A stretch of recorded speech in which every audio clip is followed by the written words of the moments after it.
Welcome to Simplify to Scale, a show dedicated to helping you scale a high impact and high profit business that you love without all of the complexity and chaos that can keep you trapped in the day-to-day. I'm your host, Krista Grasso, and with decades of scaling experience, I know what actually works and what's just hype. So if you are done with all of the one-size-fits-all scaling advice and all of the overnight success promises, and instead you want proven practical strategies that will help you simplify operations, elevate your leadership, amplify profits, and scale sustainably, let's dive in and get started.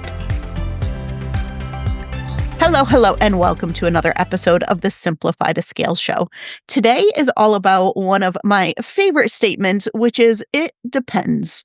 And here's why I wanted to talk about this topic this week. I've been getting asked a lot of questions lately. Should I do this? Should I do this? What do you think about this pricing? What do you think about this offer? What do you think about this team structure? What do you think about going with this tool or this system? And when I'm getting asked these questions, the person asking probably thinks I'm going to give a really simple, yes, definitely go with that. Yes, this is absolutely the right team structure. Yes, I love that price for you. But the reality is I would be doing them a disservice if that's how I responded. And so I wanted to talk through this because I do see people giving very quick responses. And if you have someone who's supporting you, whether it's someone on your team, whether it's a coach or a mentor, or you're inside some sort of experience or program, you want to make sure that people are asking you the right questions and thinking through the context so they understand, because every answer should always start with, it depends. Now, as a consultant and a longtime consultant, it's a running joke, right? That a consultant's favorite answer is it depends. And I know a lot of times, especially when I'm with my very large clients, they can get so frustrated because they're like, would you just give me the darn answer? But the reality is that if you are not thinking through and understanding the context of things, if you're not understanding the bigger picture, then if you give someone too quick of an answer, even if it is the right answer, means you're not thinking it through and you're not effectively supporting them. So I do believe that everything does depend, and you want to make sure the people supporting you are thinking things through that lens. And if you are working with clients and supporting them, that you are thinking things through that lens as well. So here's an example and a couple things to go with.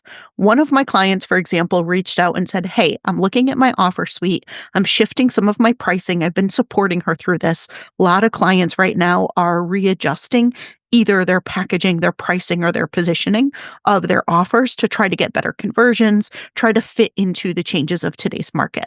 And so I've been working with her on this, and she reached out and said, okay, here's going to be the thing I downsell. What do you think about this price? And I think she thought I would just get back to her and say, yeah, that's a great price and go. But I didn't. I had a series of questions for her. And so my question was, what's your goal? What are you actually trying to sell? Are you trying to sell people on this lower ticket item first, or are you trying to actually sell them in your core program? And this is truly a downsell. It's not a starter offer in your funnel. It is the thing that is a downsell after somebody has opted out or said not now on your core program, because that influences how you price it as well. Is it something that only gets introduced after someone has opted out and gone through the funnel or the offer sequence or whatever the way is that you're selling for your core offer? That influences pricing. If it's something where you're giving them two options and it's A or B, you're going to price that very differently than if it's your back pocket. I understand you're not ready right now. Here's something that you can do in the interim to get started. Different value prop, different pricing structure, and a different approach to what you include and even how you deliver that. So it very much depends. Another client, because I also help people with their core systems, was up-leveling their CRM. They're starting to do more sales calls. They're starting to think more strategically about how they nurture people who come into their environment, what they do with their leads. And so we were looking at that. And again, they asked me a question that they probably thought was a simple question. And hours later, we came to the answer because we went through and we thought through the different scenarios. Well, what is your goal? What is it that you're trying to achieve? In what scenario, in what situation would this come up? How would you approach this? And what would you want to do next? And so often we try to quickly jump to the answer. We try to quickly make the decision. Last night, I was talking to someone who's evaluating different agencies and resources that she might partner with and looking at which tool set is the right tool set in order to take her business from where it is today to the vision that she has, which is significantly bigger than where it is today. And again, as we were talking, I think she expected me to just say, oh, go with this person. And I didn't. I immediately said, well, where do you want to take this? What's your vision? We need to start with the vision. Then you need to build the structure and the container around it to make sure that you can get to that vision. And only then do you make the decisions about what tools you're using and what systems you're going to put in place. And you want to do that through the lens of how can I approach this as simply as possible? And how can I approach this so I'm creating as much time as possible to be able to do the thing I do best and the thing I love? And I'm not creating more work, more headache, more maintenance, more things for myself to have to do in order to sustain this thing, right? How do I keep it really simple by design instead of later having to simplify it because you created this complex beast of fragmented pieces instead of thinking strategically and holistically in how to move things forward? So I am always really confident that when I give someone an answer, it is the right answer because we've thought through the different scenarios and context changes. So the right answer today might be a different answer or not the right answer 6 months from now because the context might have changed. But if you don't take the time to think through that, if you don't go through the it depends scenarios, you almost always are going to end up with fragmented solutions in something that's not going to take you where you want to go long term.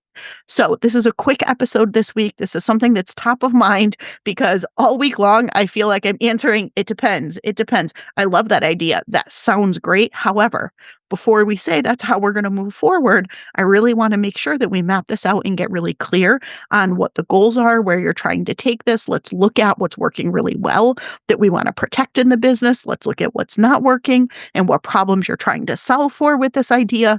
And so I'm taking people through all of these different conversations and journeys to make sure that we're truly getting to the right answer and not just making tactical, quick, one-off decisions. And instead, it's setting them up for that long-term success, scalability, and sustainability. So, quick tip to make sure that you are doing the same for your clients and that you are getting that same level of support from anyone who is supporting you in your business growth and in your scaling journey. Hope you got a lot of value out of this episode. I will see you again next week. Thanks so much for tuning in to this week's episode of Simplify to Scale. If you'd like to take things further, I invite you to join me for my Scale Smarter, Not Harder interactive workshop. Head to strategicopsinstitute.com/scalesmarter to get registered. Not only will we dive into what might be keeping you trapped in the day-to-day, but you'll have the opportunity to ask me your questions live. If you got value out of today's episode, I'd love if you'd take a moment and rate and review the show so more businesses can learn to scale more simply and sustainably. Be sure to subscribe so you never miss an episode, and I'll see you again next week.